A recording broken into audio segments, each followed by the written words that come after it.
Ok, cool. Donc effectivement, délégation puissance 10. Ah ouais. Merci, c'est cool.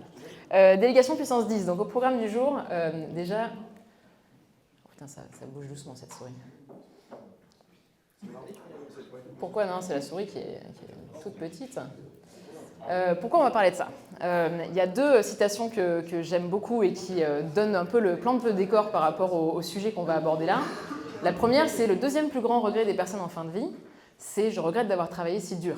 Ça, c'est tiré d'un livre d'une infirmière qui a été écrit par une infirmière en soins palliatifs, qui donne un petit peu le contexte auquel on est souvent confronté quand on est chef d'entreprise. Et la deuxième citation, c'est « tu ne peux pas reporter sans cesse le temps que tu veux passer avec ton enfant de 5 ans, parce qu'au bout d'un moment, il aura plus 5 ans, il aura plus 6 ans, et au bout d'un moment, ce ne sera plus un enfant ». Donc au milieu de tout ça, quand on est chef d'entreprise, comment on fait effectivement, alors avec la passion qu'on peut mettre dans notre projet, avec toute l'envie de développement qu'on peut avoir, pour arriver à concilier ça avec une vie de famille, avec une vie tout court en dehors de notre entreprise. C'est un petit peu le sujet justement abordé et sur lequel moi, pourquoi c'est un sujet qui m'a touchée particulièrement. En fait, j'ai eu un point de départ, souvent c'est quand tu as des enfants et tu te dis « putain, je passe pas assez de temps avec mes enfants, etc. » Moi, ça a commencé plus tôt. Il se trouve que, fun fact entre guillemets, j'ai des parents qui m'ont eu tard, ils m'ont eu à plus de 40 ans. Et j'ai toujours eu dans un coin de la tête que je risquais d'avoir moins de temps avec eux que la plupart des gens. Et je me suis toujours dit que ce temps-là, du coup, était très précieux et que je voulais surtout pas, à un moment donné, être tellement embarquée par le travail que j'allais me couper de moments privilégiés que je pourrais jamais récupérer avec eux. Et au final, aujourd'hui que je suis mariée, qu'il y a des projets d'enfants, je me dis que c'est très bien d'avoir mis en pratique ces choses-là pour justement m'assurer d'avoir toujours du temps avec les personnes que j'aime. Et l'idée et tout ce que je fais aujourd'hui dans mon activité, c'est pour permettre justement à des chefs d'entreprise de structurer leur business pour qu'ils aient aussi du temps pour eux, du temps pour leur famille et du temps au final pour ce qu'ils aiment le plus faire dans leur activité. On fait ça avec... moi, l'approche, c'est pas de vous inciter à avoir des entreprises super compliquées en mode multinational avec de grosses équipes, avec des process interminables, etc. C'est vraiment de trouver l'organisation la plus minimaliste et la plus efficace qui va vous permettre d'avoir une entreprise au service de votre vie, qui va vous permettre de passer du temps du coup avec les gens que vous aimez et à faire les choses que vous aimez. Et il y a une citation que vous connaissez peut-être, qui déjà ici connaît le e-myth de Michael Gerber, le site. Ah ouais, putain, ok. Il y a une citation, justement, c'est « si votre entreprise dépend de vous pour fonctionner, vous n'avez pas une entreprise, vous avez un emploi ».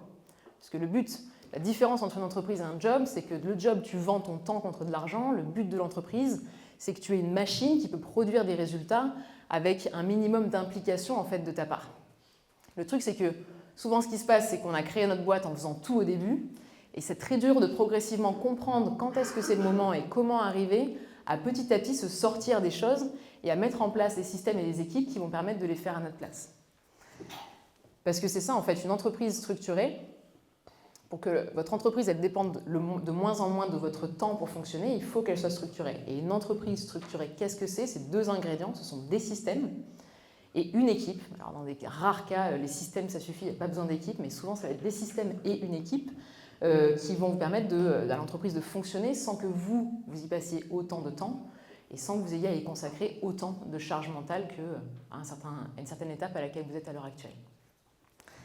Donc, pour préparer un petit peu ce talk-là, j'ai demandé à Gérald quels étaient les problèmes récurrents au final dans notre groupe, les plus récurrents au niveau de la structuration d'entreprise, justement. Il m'a parlé de 3 challenges spécifiquement autour de la délégation qui revenaient souvent.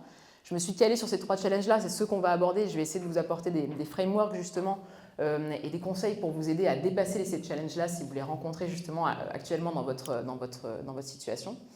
Je parlerai donc surtout de délégation, je ne vais pas parler de recrutement, je ne vais pas parler de process, je ne vais pas parler d'organisation en soi, qui sont des sujets super importants également, mais du coup, on ne va pas pouvoir tout couvrir. Donc, focus délégation, avec des frameworks que vous pouvez utiliser, que vous soyez avec peut-être pas d'équipe ou presque à l'heure actuelle, et justement, c'est un chemin qui est vraiment devant vous, ou que vous ayez déjà des équipes avec jusqu'à plusieurs dizaines de collaborateurs en place.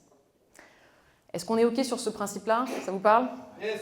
All right, génial. OK, donc premier challenge remonté par Gérald, c'est typiquement l'étape de l'entrepreneur qui en fait passe trop de temps sur des choses qui ne permettent pas de développer son entreprise.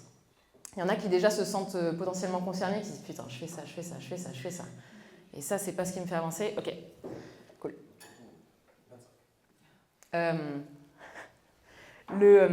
Personnellement, moi j'ai eu une prise de conscience énorme à l'époque où j'étais freelance, donc je n'avais pas encore monté mon activité de formation. Et je me démenais. J'étais vraiment à cette étape de je me lance, je veux montrer que je réussis, je veux faire ce qu'il faut, je suis prête à taffer. Et c'est le moment où j'ai le plus taffé de ma vie pour le moins de résultats en pratique. Et je me disais, putain, comment je fais pour faire tout ce que je fais là et pas avoir plus de REM, pas gagner plus de chiffre d'affaires, plus de bénéfices, plus de rémunération pour moi. Et j'ai eu une discussion avec un ami entrepreneur qui m'a dit, mais Laura, posons le truc, qu'est-ce que tu fais en fait sur une semaine? Explique-moi un petit peu, une semaine type, quelles sont les actions que tu fais? Et je lui cite tout ce que je fais à ce moment-là, surtout de la livraison client, de gérer les problèmes, etc., etc. Et il me dit, c'est quoi le résultat le plus important que tu cherches à atteindre? Et à ce moment-là, moi, c'était clair, je dis, je veux gagner plus. Il me dit, est-ce que tu te rends compte que tu me dis que le résultat le plus important que tu veux atteindre, c'est gagner plus, mais que 90% des actions que tu fais dans ta semaine ne te permettent pas de faire ça? Et là, je me suis pris une petite claque. Et j'ai réalisé, en fait, l'importance que tout travail, clairement, n'est pas égal, et l'importance de venir faire la différence, notamment entre deux types de tâches, les tâches de croissance et les tâches de maintenance. Les tâches de croissance, concrètement, ce sont celles qui vont permettre de développer votre entreprise à un niveau supérieur auquel elle est à l'heure actuelle. Donc d'améliorer par exemple votre stratégie, de créer un nouveau produit, de mettre en place des systèmes qui vont permettre de produire un résultat de façon répétée et sans que vous ayez à y mettre du temps et de l'énergie. Il y a les tâches de maintenance qui, elles, sont celles qui font fonctionner l'entreprise au niveau actuel, livrer vos clients, gérer les problèmes, etc., juste pour arriver à maintenir le niveau auquel vous êtes pour l'instant. Et typiquement, livrer les clients, faire votre contenu social média, répondre aux emails, etc. Et l'enjeu, au bout d'un moment, quand vous développez votre entreprise et que vous voulez continuer à la développer, c'est de faire systématiquement la chasse aux tâches de maintenance et de tout le temps arriver à consacrer plus de temps aux tâches de croissance. Parce que plus vous faites ça, plus vous allez avoir de temps pour faire grandir l'entreprise. Et nous, je vous donne des retours de personnes qu'on a eues là-dessus, où c'était vraiment leur enjeu principal. On a une personne, elle n'avait pas d'équipe. À partir du moment où elle a fait le distinguo entre les deux et qu'elle s'est dit, en fait, oui, je veux faire croître ma boîte. Qu'est-ce qui me permet de faire croître ma boîte? C'est de la prospection. Elle a mis beaucoup plus de temps sur la prospection. Elle a fait x2 sur son chiffre d'affaires. Et un autre entrepreneur qui, lui, avait déjà des équipes en place, etc. Mais il était toujours impliqué dans la livraison des produits et des services qu'il vendait à leurs clients. Son problème, c'est qu'à chaque nouveau client, c'était lui qui était impliqué dedans, même si ce n'était pas que lui. Et quand on est venu le sortir de la partie livraison et qu'il a pu réinvestir du temps sur le développement, il a fait x3 sur son chiffre d'affaires. Donc, je vous invite vraiment, pour tous ceux qui ont levé la main en particulier tout à l'heure, à faire un test. C'est un test classique, dont vous avez souvent entendu parler peut-être. C'est de mesurer comment vous passez votre temps concrètement sur 1 à 2 semaines. Ça dépend du créneau, c'est-à-dire l'idée c'est d'avoir un peu une vision globale, un aperçu quand même à 80% juste de comment vous passez votre temps.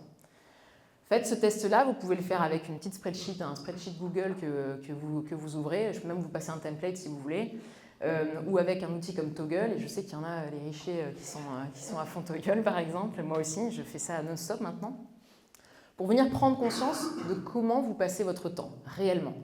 Et dans quelle mesure venir identifier spécifiquement du coup les tâches de maintenance que vous faites pour pouvoir derrière venir les déléguer et venir identifier les tâches de croissance pour pouvoir venir décupler le temps que vous allez passer là-dessus. Et je vous invite donc à faire juste la classification la plus simple possible, c'est que vous avez toute votre liste de tâches, vous mettez un C pour croissance, un M pour maintenance, et vous venez éventuellement surligner ou mettre en couleur du coup en vert les tâches qui vous donnent de l'énergie. Quand vous les faites, vous vous dites putain ouais, je me sens bien et je peux en faire encore plein d'autres derrière. Et en rouge, les tâches qui vous prennent de l'énergie, ou rien que de voir ça sur la to-do list, ça vous mine, vous avez envie de faire autre chose, vous procrastinez dessus, etc. Et de cette petite expérience, de ce test-là, vous pouvez ressortir en vous disant, ok, je viens déléguer du coup en priorité les tâches de maintenance en rouge, qui me pompent de l'énergie, premier temps, et deuxième temps, je viens déléguer les tâches de croissance qui me prennent de l'énergie. Parce que c'est peut-être aujourd'hui de faire des calls de vente ou de gérer, par exemple, faire des écoutes de calls de vos closers ou autres. C'est quelque chose qui peut avoir un impact sur le taux de conversion, qui peut avoir un impact sur la vente. Pour autant, ça vous prend la tête, vous ne le faites pas ou vous le faites mal. Ça, c'est quelque chose que vous pouvez venir déléguer et qui va en plus avoir un impact positif sur vos résultats. Donc ça, c'est vraiment un test. Qui l'a déjà fait ce test-là, juste pour voir un peu? Ok, je vous invite vraiment, quand vous l'avez déjà fait, génial, c'est quelque chose à faire de façon régulière, alors peut-être pas tous les trimestres, tous les semestres par exemple, juste pour revoir la tendance. Et quand vous l'avez jamais fait, je vous invite vraiment à faire l'expérience, faites-le de la façon la plus simple possible, parce que souvent là j'ai des retours de personnes qui disent « Ah, c'est pénible ». Juste venez noter les choses au fur et à mesure pendant ne serait-ce que déjà une semaine, et vous allez pouvoir venir vous faire une liste très claire de choses que vous allez pouvoir déléguer derrière. Par exemple, est-ce qu'on peut inverser la tendance? C'est-à-dire que les tâches, par exemple, de croissance peuvent être le closing, le media buying, etc. Des tâches qu'on peut ne pas faire nous en tant que chef d'entreprise. Et nous, faire les tâches de maintenance dans la délivrabilité, dans le sens où on est la tête d'affiche, on est ce que le client attend, etc. Tâches de maintenance, si toi tu t'occupes des tâches de maintenance, parce que dans la ton maintenance, entreprise. Il y a la livrable, on est d'accord. Il y a le livrable. Ouais. Mais l'enjeu, ça va plus être de venir déléguer souvent la partie livraison pour te garder du temps pour la partie développement. Parce que si toi, tu restes sur la livraison, qui c'est qui développe l'entreprise?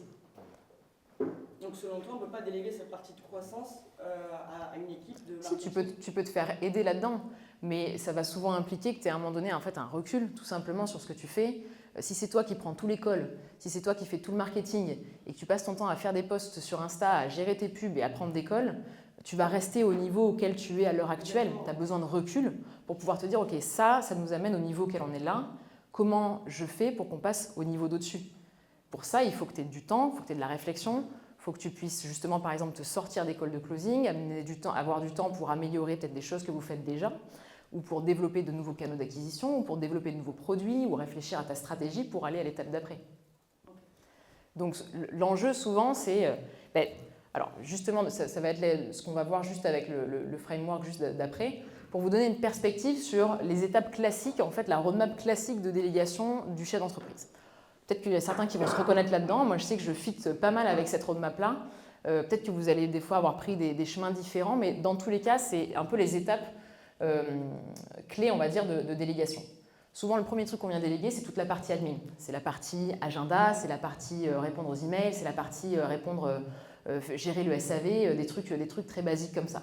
Pourquoi? Parce que c'est les tâches avec le moins de valeur ajoutée, qui sont les plus faciles à déléguer parce qu'un bon process, ça permet d'être géré, et qui coûtent le moins cher à déléguer. Donc, pourquoi s'en priver? Deuxième cran, souvent, on a un enjeu de livraison, parce que tant que vous êtes le chef d'entreprise et que vous livrez en parallèle, ça veut dire que votre temps il est passé sur le fait de livrer les clients actuels, mais que vous n'avez pas forcément de temps ou moins de temps pour venir développer l'activité.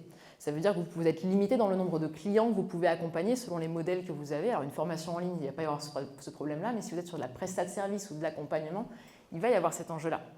Donc, deuxième chose qu'on vient déléguer, souvent c'est la livraison. Ça peut être déjà des niveaux de support, d'onboarding ou carrément sur une partie vraiment de la livraison de votre valeur ajoutée, de votre produit avec de l'accompagnement, de la prestation de service, etc. Troisième et quatrième cran, ils s'inversent souvent, surtout dans nos domaines. Donc ça peut être vente d'abord, marketing d'abord, mais vous allez peut-être à un moment donné du coup venir déléguer la partie closing, la partie vente, alors, en particulier closing dans nos domaines souvent de formation, etc. Avec donc la gestion des calls, la gestion des follow-up, parce que si c'est votre agenda sinon qui va venir en fait naturellement limiter la croissance, puisque vous allez pouvoir croître au rythme des slots qui sont disponibles dans votre agenda. Ensuite le marketing, et ensuite la partie leadership, c'est-à-dire vraiment le côté vision stratégique que vous ne venez pas nécessairement déléguer, c'est pas obligé de déléguer ça. Mais si vous êtes dans une optique de revendre votre boîte à un moment donné ou de vraiment sortir de la boîte et aller en créer une autre pendant que celle-ci elle tourne, ça va être une étape qui va être intéressante. Ouais. Et d'un point de vue théorique, imaginons ta boîte elle marche bien, tu fais du cash et tu n'as rien délégué, est-ce que ce serait une recommandation de déléguer tout de suite le leadership pour construire les autres actions ou est-ce que tu penses qu'il vaut mieux passer par toutes les étapes pour bien les structurer? Ça dépend, je pense, de l'objectif que tu as. Si tu as un besoin rapide et l'envie vraiment rapidement de pouvoir sortir de ça et que tu trouves la bonne personne qui va pouvoir venir mettre en pratique ça, oui, tu peux le faire. Mais tu vas y avoir plus de prise de risque quand même sur le fait que ça fonctionne pas. Ça va être plus rapide, mais plus de prise de risque, on va dire, sur vraiment le fait d'arriver à le faire que de faire les choses par étapes. Après, ce qui peut se passer aussi, c'est que quand tu as une énorme croissance, ces étapes-là, tu vas venir les faire dans un ordre des fois qui va être différent parce que grosse croissance et il se trouve que toi, dans ton développement, le goulot d'étranglement, c'était les ventes, donc tu es venu vite prendre des closers, mais tu te retrouves encore à répondre aux emails du support, quoi. Donc, C'est une trame type qui peut être après adaptée en fonction vraiment de la vision de chacun. Mais souvent, c'est dans cet ordre-là que les choses sont faites. Parce que ça, c'est le plus simple à déléguer, le plus facile, le moins cher. Et plus tu avances là-dedans, plus ça va être des rôles qui peuvent être délicats, sur lesquels, par exemple, si tu te plantes sur la délégation pour la vente, ça va avoir vraiment un impact sur ton business. Et sur lequel, par exemple, sur le leadership, tu vas avoir besoin de mettre un plus gros budget pour assortir, pour arriver à venir déléguer ces fonctions-là. Ça répond ? Ouais, j'ai une question. C'est un peu bizarre comme question, mais une fois que tu as délégué les 5 étapes, parce que c'est le cas, tu vois, par exemple, pour moi, on a délégué les 5 étapes, mais je suis quand même encore dedans, au final. Du coup, je ne sais pas ce que je fais, parce que du coup, tout est délégué. Et il y a quand même cette peur de lâcher totalement en disant, bah, en fait, finalement, ça peut marcher sans moi dans la réalité. Mais je reste dedans, peut-être parce que j'ai peur de perdre le contrôle du truc, tu vois. Et c'est un peu bizarre de se dire, tu as tout délégué, mais finalement, tu es encore dedans. Il y a deux possibilités. Il y a des fois, tu vas te dire effectivement, putain, j'ai du monde sur tout, et je fais quand même vachement de choses. C'est souvent que tu as délégué peut-être la partie plutôt exécution, et pas forcément la prise de décision. C'est-à-dire que tu as des personnes qui vont quand même avoir besoin que tu viennes superviser les choses pour que ce soit fait correctement. Tu n'as pas délégué complètement la responsabilité. C'est-à-dire que tu as peut-être des closers sur la partie, je prends un exemple comme ça, en plus tu n'en as pas, mais tu as peut-être des closers sur la partie vente, mais les closers, il faut quand même que tu les supervises. Donc quelque part, tu te dis, ok, j'ai du monde là-dessus, mais en fait, c'est du monde qui vient plus gérer les actions et l'opérationnel, mais qui a besoin d'être managé et qui a besoin qu'on lui donne une stratégie.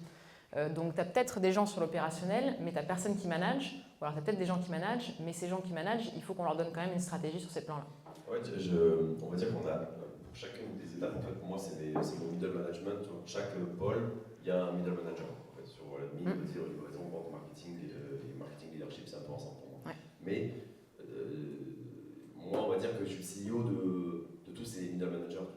Et il y a cette peur quand même de dire on va mettre un mec, dans la finalité, toi le leadership, c'est l'équivalent du CEO pour toi. Ouais. En fait, on met vraiment quelqu'un là-dessus et on sort totalement. Et au-delà de l'aspect purement opérationnel, il y a la peur de lâcher le bébé, tu vois, et de dire c'est bon, tu vois. En fait, t'as besoin de devoir regarder un peu quand même pour vérifier que ça va pas s'écrouler, tu vois. Alors que ça marche. Ouais.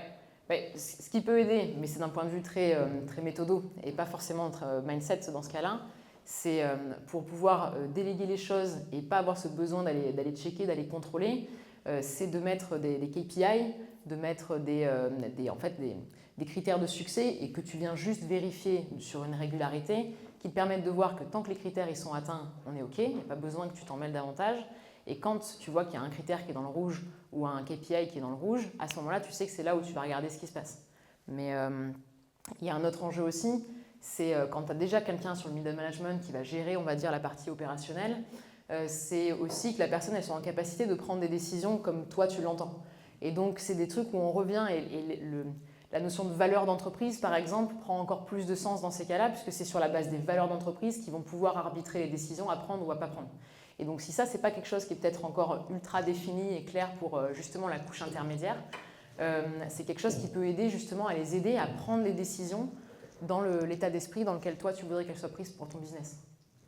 Petit retour d'expérience pour Guillaume, il y a un truc que nous on a mis en place sur quand mettons les points de vigilance, c'est juste des KPI liés à un funnel par exemple. On a mis en place un data board, donc Johan a bossé dessus, tous les gens de l'équipe ont bossé dessus. Dans un funnel Webby, par exemple, on attend un taux de show-up on a un benchmark de 25-35%, on attend un taux de je sais pas quoi, de X%, etc. Donc on a le KPI que l'on observe, taux de présence sur un Webby, je prends le premier truc parce que c'est le truc qu'on connaît tous et on en parle beaucoup. Le benchmark, ça fait nos attentes. Et à côté, on a listé, et d'ailleurs, grâce au mastermind ici, quand il y a des bons inputs des membres, je rajoute ça sur une colonne action. C'est si on n'atteint pas le benchmark, qu'est-ce qu'on met en place? Et toutes ces tâches-là sont des tâches obligatoires à mettre en place avant de me solliciter pour débugger un truc. Donc en fait, moi je gère, si vous avez fait du conditionnel en algo, moi je gère que le else. Donc c'est if that, then that, etc. Et le else, c'est qu'est-ce qui se passe quand toutes les conditions qu'on avait anticipées, on les a testées et puis ça suffit pas. Et donc en gros, au moment où il faut être créatif. Et breaking news, 99% du temps, le problème du réduction sans qu'on me sollicite. Et du coup, j'ai la tête tranquille parce que j'ai posé mes idées. Et puis, je l'oublie ce process-là. Donc voilà, taux d'ouverture d'email, taux de closing, taux de no-show, enfin tous les taux, du moment qu'il y a un pourcentage et un benchmark à obtenir, bah, tout ça, c'est des trucs qu'on les a complètement sortis du principe et on les a mis en place aussi chez Tudigo avec Cédric. Et donc, moi, en tout cas, ça m'aide aussi à être plus tranquille, perso, parce que je sais que c'est géré pour moi. En fait, ce qui est dire, c'est que je sais que c'est géré aujourd'hui. C'est juste que je sais pas, j'ai un besoin de contrôle peut-être, tu vois, juste d'aller faire mes réunions individuelles avec mon middle management. Je pose bon, ça va, en ce moment, ouais, ça va. Ok. Et en fait, je me sens obligé de le faire quand même, cette réunion-là. Et pas dire juste, ok, bon, vu que ça va, on n'a pas besoin de se voir, si c'est un problème, tu viens me voir comme ça. Mais je me sens obligé quand même de faire ça. J'ai peur que si je ne le fais pas, je perds le lien avec les équipes. Et j'ai aussi l'impression qu'il y a une forme de trahison, tu vois, envers l'équipe, de dire, bah, si je me barre, moi, j'ai l'impression qu'il y a beaucoup de gens qui sont venus pour l'aventure avec moi, tu vois. Et que si je m'en vais de l'opérationnel et que je dis, bon, bah, maintenant, vous gérez entre vous, les gars, j'ai l'impression de trahir un peu le groupe en disant bon bah c'est bon maintenant je vais vivre à l'étranger et puis je vous laisse vous démerder. Pour le coup, je me permets. Vas-y. Moi je te connais, je connais ton équipe et déjà c'est une des meilleures équipes que j'ai vues en 100% confiance sur leurs compétences. Mais en fait, je pense que c'est pas un problème de délégation, c'est que juste le fait de vérifier le taf, c'est juste un prétexte pour toi de passer du temps avec eux, c'est pas un problème de délégation. C'est juste que comme tu feras jamais de business sans être associé, je crois pas. Tu feras, toi tu es dans des putains de relations humaines et tu veux faire des trucs à plusieurs, en tout cas c'est ce que je pressens. Et donc en fait c'est juste un prétexte. Si tu avais un autre sujet à parler, tu ne parlerais pas de l'opérationnel, j'en suis, enfin je présume mais j'en suis quasiment sûr. C'est juste par rapport à ta relation humaine avec eux. Voilà, je pense que c'est pas un problème de délégation.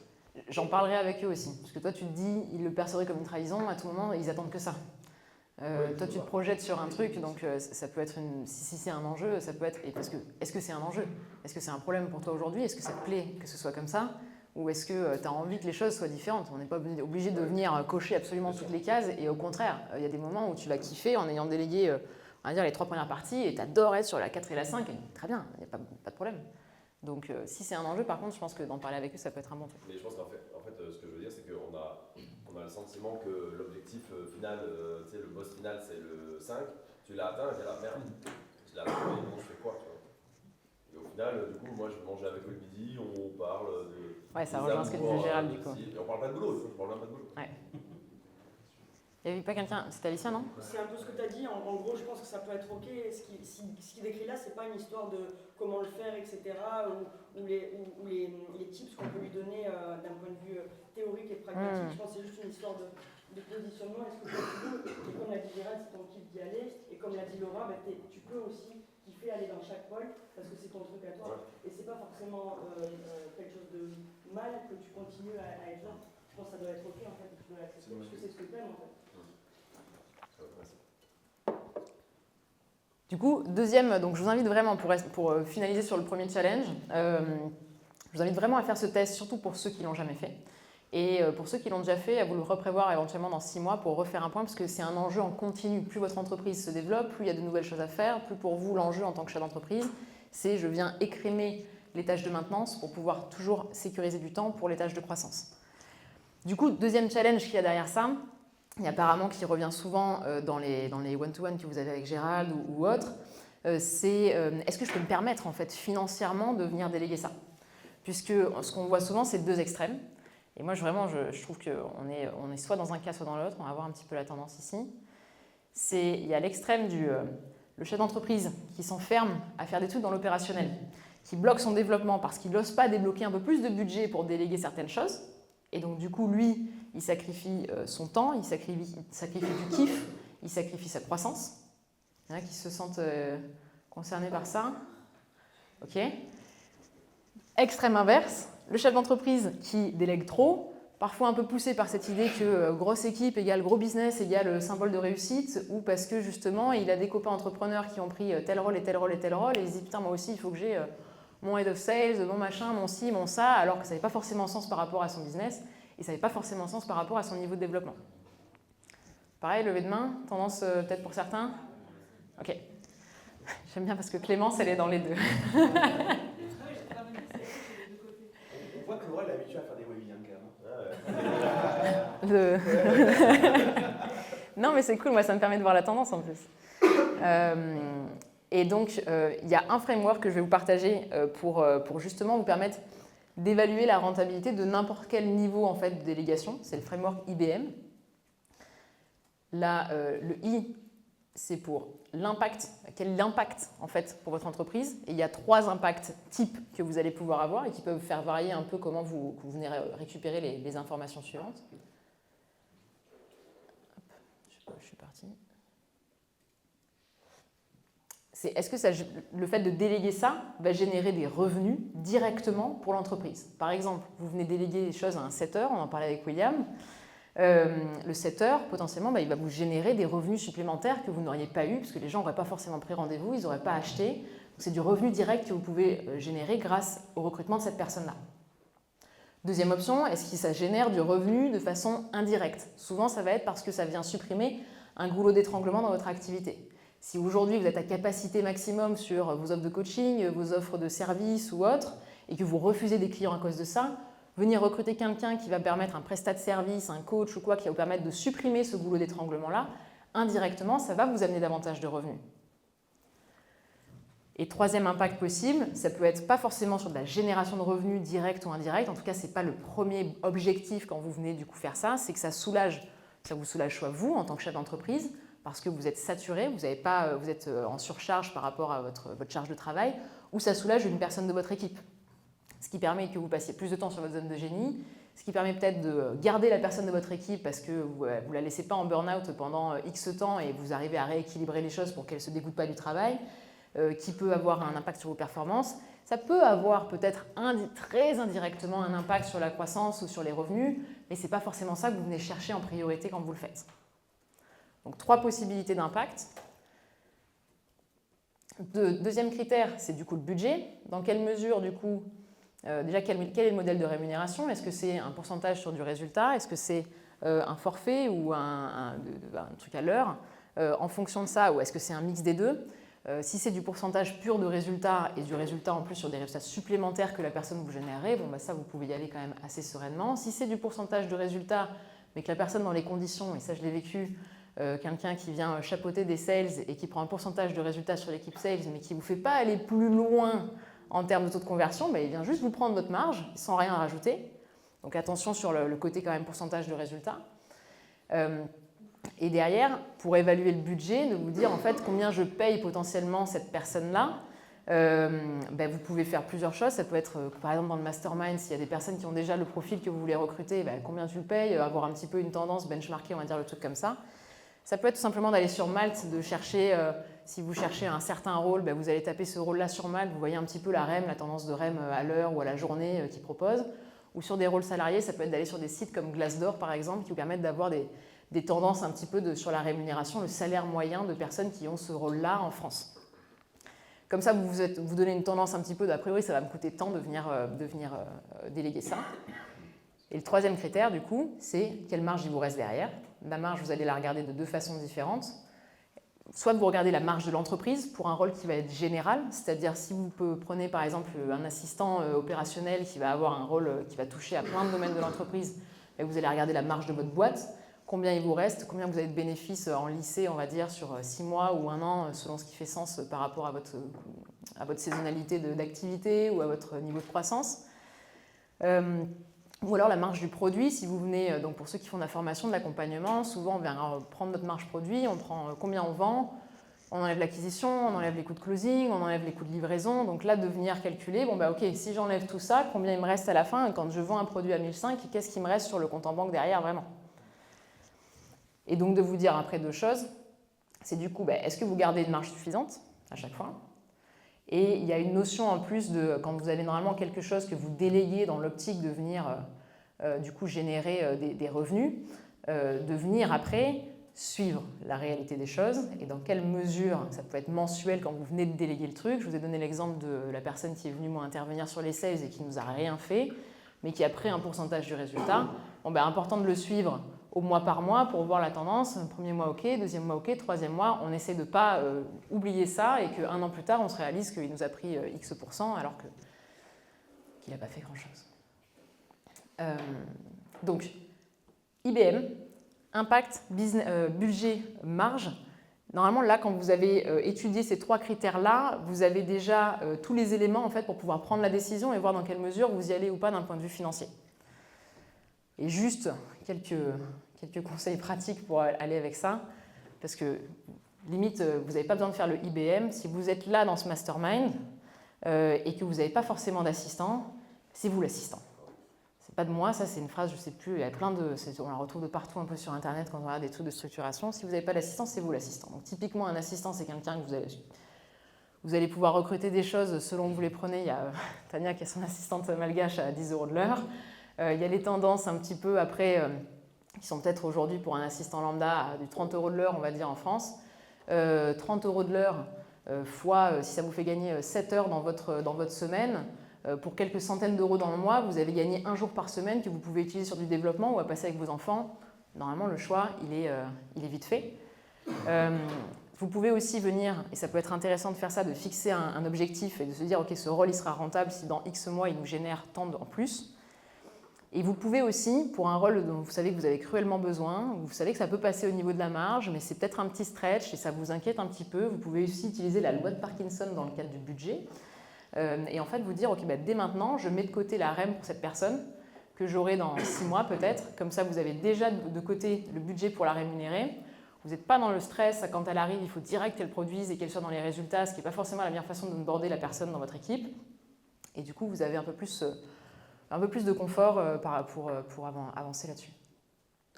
Des questions peut-être? Ouais. Ouais, j'ai une question sur le framework IBM.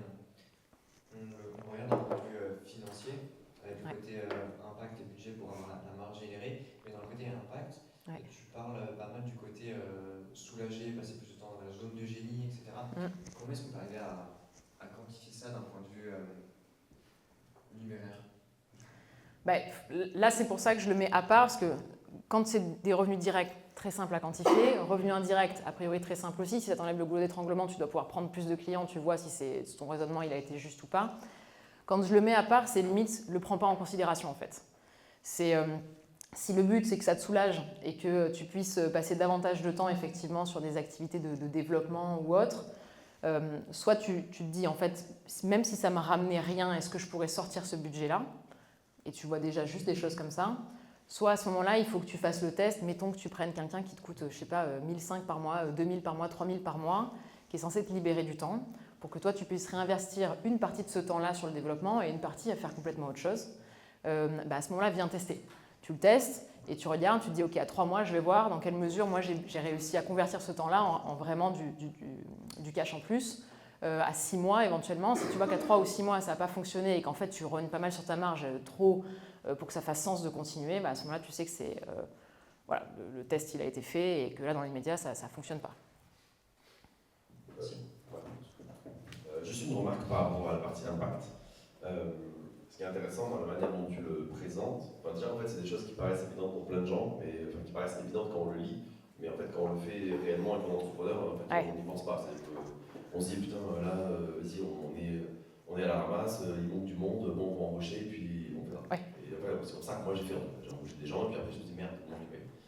Et là, aujourd'hui dans ma réflexion, je me dis pas quel est l'impact pour la boîte, mais je me dis, je commence par la fin, si tu veux, par le budget, c'est combien le mec il me coûte et comment je le rentabilise. Tu vois. Donc la démarche est un peu différente dans le sens où tu embauches ton gars pour une tâche qui te fait gagner du temps, te soulage, etc. Et tu te dis en plus de ça, comment je vais arriver à le rentabiliser, et donc tu modifies potentiellement son travail, son taf, ses activités pour le rendre viable et qu'il s'autofinance en fait, et que ça soit du coup un soulagement, et en plus d'être un soulagement, ça soit un actif pour la boîte et pas un passif. C'est ce que je voulais dire quand je parlais de fixer un objectif et que ce rôle il sera rentable si dans X mois il permet de générer tant. Mais carrément, tu peux aussi le voir effectivement comme ça. Flo, tu peux remettre peut-être ton ordi devant pour les autres? Désolé, je n'avais pas réfléchi à ça. Il y a juste l'ordi qui s'est éteint pour ceux qui étaient en... Ah merde. Désolé. D'autres questions? Non? Ok. Du coup, donc prochain recrutement, pensez IBM pour faire checker dans quelle mesure ça fait sens financièrement pour vous de venir déléguer quelque chose ou pas. Et s'il y a un recrutement que vous n'avez pas osé faire jusqu'à présent en vous disant est-ce que c'est gérable ou pas, C'est quelque chose que vous pouvez utiliser pour venir avoir une réponse assez pratico-pratique. Troisième challenge, a priori, qui revient souvent, après moi je le vois souvent, mais aussi du coup ici, l'entrepreneur qui se dit « personne ne fera ça aussi bien que moi » ou carrément « je suis le seul à pouvoir faire ça ». Qui se sent concerné? On peut lever deux mains, ça dérange pas. Alors, il y a plusieurs choses qui se jouent à ce niveau-là, et je vous fais le retour d'expérience de moi quand j'ai dû déléguer l'accompagnement sur un de mes programmes, où ça faisait X années que j'accompagnais, c'était moi qui accompagnais les personnes du programme, donc X années d'appels hebdomadaires cumulés, d'expertise sur mon bébé, ma méthode, le truc qui me fait kiffer et sur lequel je peux lire des articles du soir au matin et lire des bouquins du soir au matin. Je me disais, putain, c'est pas possible que je vienne déléguer ça à quelqu'un et que la personne elle le fasse aussi bien que moi. Et en fait, ce qui se passe, c'est que quand on est là-dedans, et c'est ce dont on parlait tout à l'heure justement, il y a 4 niveaux de compétences en fait. Et quand on est là-dedans, on est dans ce qu'on appelle la compétence inconsciente. Si je vous donne, alors je sors de cet exemple-là, je vous en donne un autre pour que ce soit clair pour tout le monde. Premier niveau, c'est vous êtes incompétent inconsciemment, c'est-à-dire vous êtes nul et vous ne le savez pas. Donc typiquement, c'est quelqu'un, si je prends l'exemple de savoir conduire une voiture, cette personne-là, elle n'a même pas conscience de ce qu'elle ne sait pas. Donc la voiture, elle n'est même pas rentrée dedans, elle n'est jamais rentrée dedans, elle ne sait pas qu'il y a un volant, elle ne sait pas qu'il y a un levier de vitesse, elle ne sait pas qu'il y a des pédales et qu'il faut actionner ces choses-là pour arriver à faire fonctionner le véhicule. Elle n'a pas conscience de ce qu'elle ne sait pas. Deuxième niveau, incompétence consciente, c'est vous commencez à prendre des premiers cours et où tout simplement vous rentrez dans une voiture, vous voyez le volant, vous voyez le levier de vitesse, vous voyez les pédales, vous dites ok, il faut savoir maîtriser ces trucs-là pour arriver à conduire une voiture. Donc vous avez conscience de ce que vous ne savez pas faire. Compétence consciente, vous avez conscience de ce que vous savez faire, mais c'est un effort. Vous avez pris vos premières leçons de conduite, vous êtes là cramponné au volant, en train de vous réfléchir, putain, attends, la pédale, c'est laquelle déjà, machin, de passer la vitesse. Donc vous savez le faire, mais c'est un énorme effort de le faire. Et le dernier niveau, celui sur lequel vous êtes sur plein de terrain dans votre entreprise et qui fait que vous avez ce ressenti-là justement, c'est le niveau de la compétence inconsciente, c'est que vous faites les choses tellement naturellement que vous ne vous rendez même pas compte de comment vous les faites. Et moi, si aujourd'hui vous me demandez, Laura, la pédale là, c'est quoi, la pédale là, c'est quoi, la pédale là, c'est quoi, ou montre-moi l'embrayage, je ne sais pas vous répondre. Il faut un effort énorme pour me dire, attends, c'est où que je mets le pied déjà? Parce que mon pied, il va directement sur la bonne pédale pour conduire. Et vous, en fait, le problème, c'est que vous êtes à ce niveau-là dans plein de choses que vous faites dans votre entreprise. Donc vous vous dites justement, mais en fait, je ne vois pas comment quelqu'un d'autre peut venir faire ça. Donc dans ces cas-là, qu'est-ce qu'on vient faire? C'est qu'il faut venir déconstruire les choses, et c'est un exercice un petit peu délicat des fois, mais en fait, la simple question à se poser souvent, c'est pourquoi? Et moi, ce que je suis venue faire, je reviens sur l'exemple quand j'ai délégué du coup tout l'accompagnement d'un de mes programmes, ce que je suis venue faire, c'est que je me suis dit, ok, cette personne, elle arrive avec tel problème, je lui réponds ça. Pourquoi? Parce qu'il y a ci, parce qu'il y a ça, parce que mon approche, c'est que je veux qu'elle reparte avec des actions concrètes. Pourquoi? Et je suis venue en fait faire ça pour assez de cas, pour avoir un échantillonnage au final assez complet qui me fait ressortir ma façon de fonctionner, ma méthode de fonctionnement, que ça, je peux venir mettre sur un document et partager et former des gens sur cette méthode-là. Donc, pour certains, il y a cet enjeu, quand vous avez ce blocage-là, de ne pas forcément vous dire bah, « Ok, comment je viens faire ça ?» de se poser cette question de pourquoi, pour arriver à faire ressortir de vous la réponse qui sort naturellement et ce que vous faites naturellement, faire ressortir le raisonnement qu'il y a derrière, mais que vous ne captez même pas, pour pouvoir coucher ce raisonnement sur papier et le partager à votre équipe. Et autre chose qui se passe aussi, quand vous avez peur de déléguer quelque chose, quand vous ne voyez pas forcément comment vous pouvez déléguer quelque chose, il y a 2 frameworks que je vais vous partager qui peuvent vous aider. Alors déjà, et je fais juste pour tous ceux qui potentiellement ici, parce que j'en ai parlé avec certains d'entre vous, des problèmes de délégation, ça vient typiquement de 3 facteurs possibles. C'est soit vous n'avez pas la bonne personne à la bonne place. Donc la bonne personne, c'est quelqu'un qui est aligné avec les valeurs de votre entreprise, avec la mission de votre entreprise. La bonne place, c'est que vous lui demandez de faire des choses sur lesquelles elle peut vraiment être excellente dans votre activité. Donc si quelqu'un performe mal, ça peut être que vous n'avez pas forcément la bonne personne, elle ne devrait pas être dans votre boîte, ou que cette personne-là, c'est la bonne personne pour votre entreprise, mais elle n'est pas à la bonne place, c'est-à-dire que vous ne lui faites pas faire les choses sur lesquelles elle va pouvoir briller et vraiment vous soulager et vraiment avoir un impact. Deuxième source du problème possible, c'est que la personne plutôt manque de clarté sur le résultat attendu. Vous avez délégué des fois les choses en mode vas-y, fais ça et lâchez l'affaire. Et lui, il n'est pas dans votre tête. Il ne sait pas exactement le même degré d'attente que vous avez. Et un très bon exemple de ça, c'est quand vous utilisez ChatGPT. ChatGPT, souvent, quand vous n'avez pas énormément travaillé le prompt de départ et que vous lui demandez de faire quelque chose, il va vous sortir un truc pété au début. Et du coup, c'est quand vous voyez la réponse pétée de ChatGPT que vous vous dites « Ok, attends, non, en vrai, il faut... Non, je te précise ça, et je te précise ça, et je te précise pas. » Vous corrigez le prompt, la réponse est meilleure. Et plus vous allez apporter de contexte sur le résultat que vous voulez, plus ChatGPT va être bon. C'est exactement pareil avec les personnes de votre équipe.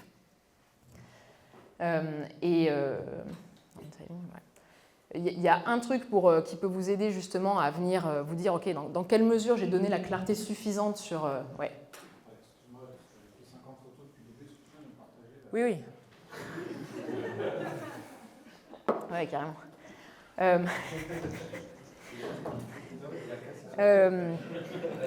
est juste plus de place de stockage. Il y a un truc qui peut vous aider à vous dire en fait dans quelle mesure je peux cocher la case et je me dis ok, j'ai donné le résultat que je voulais attendre, le résultat que j'attendais à cette personne, j'ai été suffisamment loin là-dessus. C'est ce qu'on appelle la definition of done, la définition concrètement de quand est-ce que c'est fait, quand est-ce qu'on considère que c'est fait. Exemple très simple, c'est vous demandez à une assistante d'acheter un whiteboard pour votre bureau. La definition of done, c'est la tâche, elle est terminée. J'ai oublié le E, vous me pardonnerez, il y a peut-être d'autres fautes que j'ai pas vues. Mais...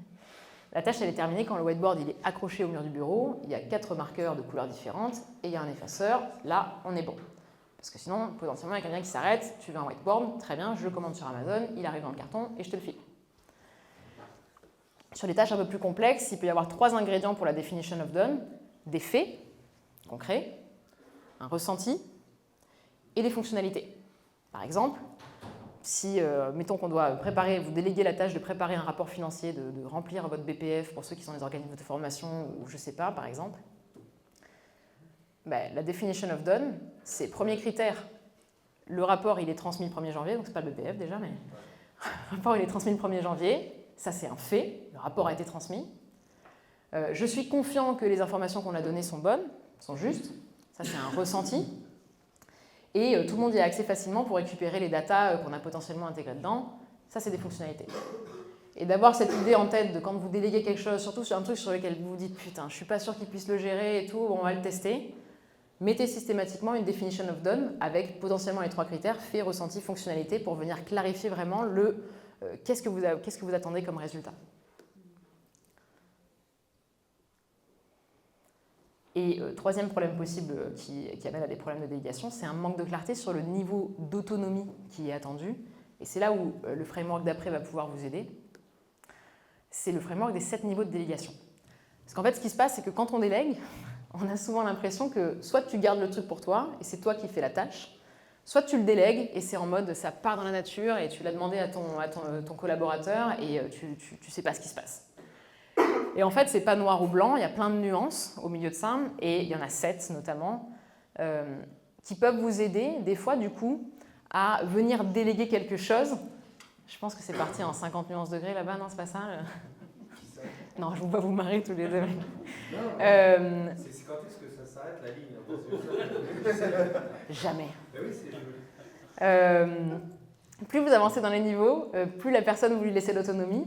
Et du coup, sur des choses sur lesquelles vous n'osez pas forcément à l'heure actuelle déléguer, ça peut être bien de vous dire, ok, on commence sur un niveau de délégation plutôt soft, et on verra comment on avance derrière. Et quand, pareil, vous onboardez quelqu'un, vous accueillez quelqu'un de nouveau dans votre entreprise, ça peut être super intéressant de venir matérialiser vraiment ces différentes étapes et de venir dire, ok, voilà, sur le premier mois, tu vas opérer plutôt sur un niveau comme ça. Après, le but, c'est que tu arrives à un niveau 7. Comme ça, vous venez matérialiser les choses et venir vraiment onboarder la personne, on va dire, par étapes.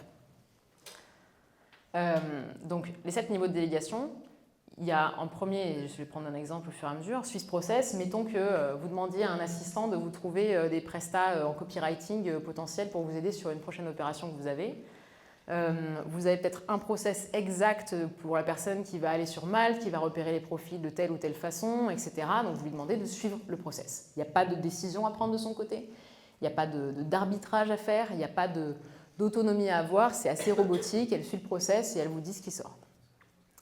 Deuxième niveau, recherche les possibilités. Il n'y a pas forcément encadrement du process, attendez juste qu'elle remonte avec 4-5 profils parmi lesquels qu'elle va venir vous proposer.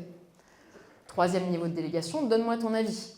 Donne-moi par exemple du coup 5 copywriters et donne-moi ton avis sur celui qui te semble le meilleur et pourquoi. Quatrième niveau, décidons ensemble, tu me fais la recherche, tu me montres les 5 profils de copywriters, on va décider ensemble de celui avec lequel on va bosser. Cinquième niveau, occupe-toi de ça dans ses limites, c'est trouve-moi un copywriter qui va pouvoir nous faire la page de vente pour telle date, une limite de temps par exemple, pour tel budget, donc on ne va pas excéder une presta à 1 500 € ou je ne sais pas. Mais donc vous le laissez opérer et faire exactement comme il veut tant qu'il respecte le délai, le budget par exemple et le fait que vous avez eu, on est censé avoir X recommandations de notre réseau pour travailler avec cette personne-là par exemple. Donc vous devez donner un cadre, des facteurs dans lesquels il va pouvoir être autonome. Occupe-toi de ça, ta carte blanche, c'est-à-dire vas-y trouve-moi le copywriter, je te fais confiance pour trouver vraiment la personne qu'il faut, on n'en est plus là, etc. Donc vous même pas vous cadrez la personne là-dessus. Ça c'est surtout avec des personnes avec qui vous avez l'habitude de travailler, qui ont un haut niveau d'expertise, où bon, vous êtes déjà assez serein quand même avec eux.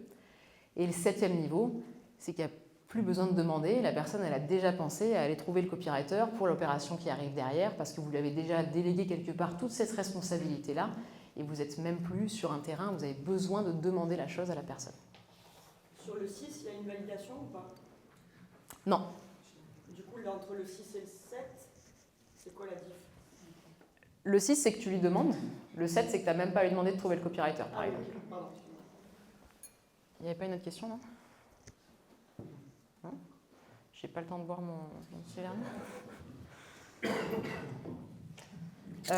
Et en fait, du coup... Ah non, ça va pas fonctionner de faire les deux en même temps.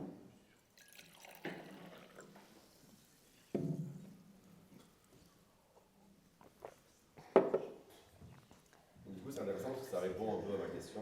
Merci, cool. Me plaît. Ça répond à ma question Ouais.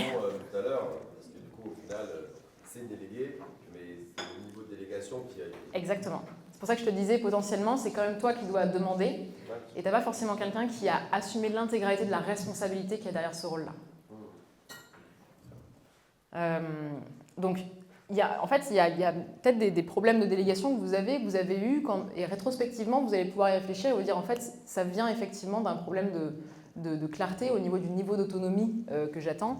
C'est le cas typiquement sur le chef d'entreprise qui attend du niveau 6 ou 7, mais qui ne le dit pas forcément clairement à la personne, et qui, je ne peux pas te regarder qui attend un niveau 6 ou 7, et qui est super frustré parce que la personne elle vient lui poser 36 questions sur et comme ci, et comme ça, et qu'est-ce que tu veux, et qu'est-ce qu'on fait. C'est le cas un petit peu de...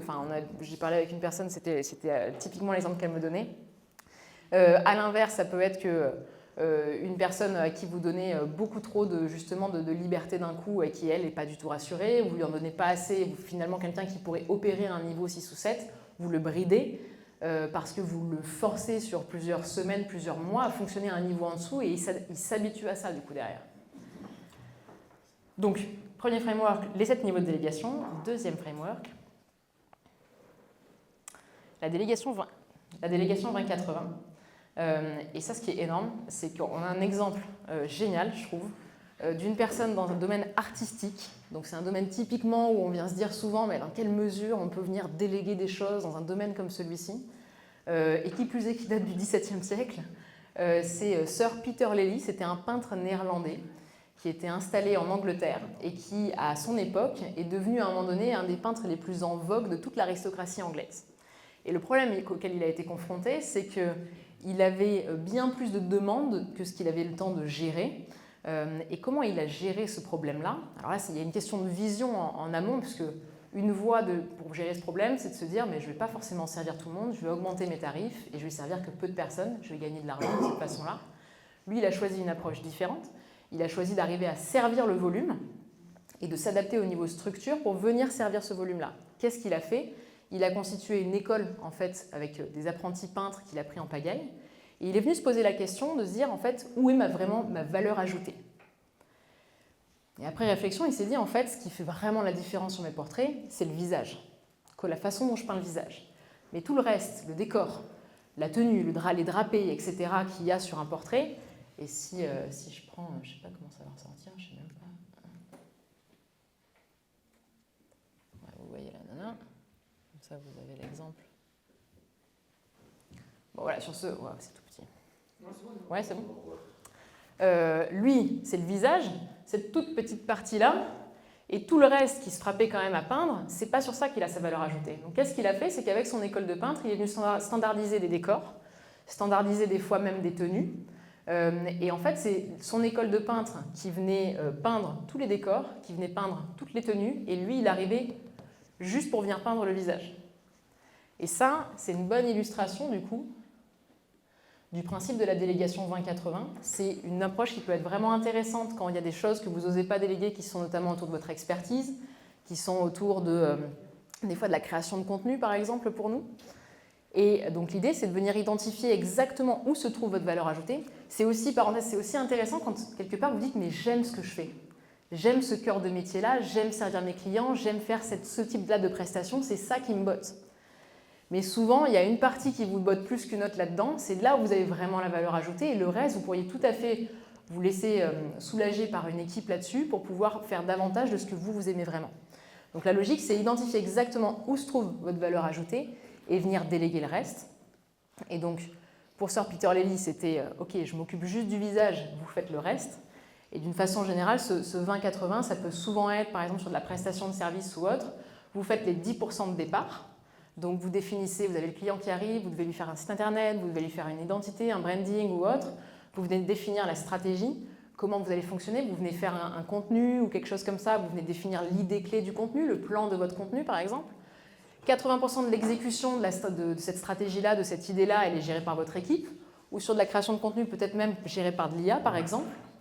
Et vous passez juste à la fin pour venir finaliser, s'assurer que tout est à votre standard quelque part de fonctionnement, vous fignolez deux, trois petites choses, et en fait, du coup, vous gardez les 20% qui vous font le plus kiffer, sur lesquels vous avez le plus d'impact, et vous venez déléguer les 80% qui, au final, ne sont pas forcément là, où vous prenez le plus de plaisir et où vous avez le plus de résultats. Et juste une petite phrase que je partageais justement, je ne sais plus quand, pour finir. Un truc à garder en tête quand vous déléguez, c'est qu'il vaut mieux que ce soit bien fait par quelqu'un d'autre que parfaitement fait par vous-même. Et voilà, merci.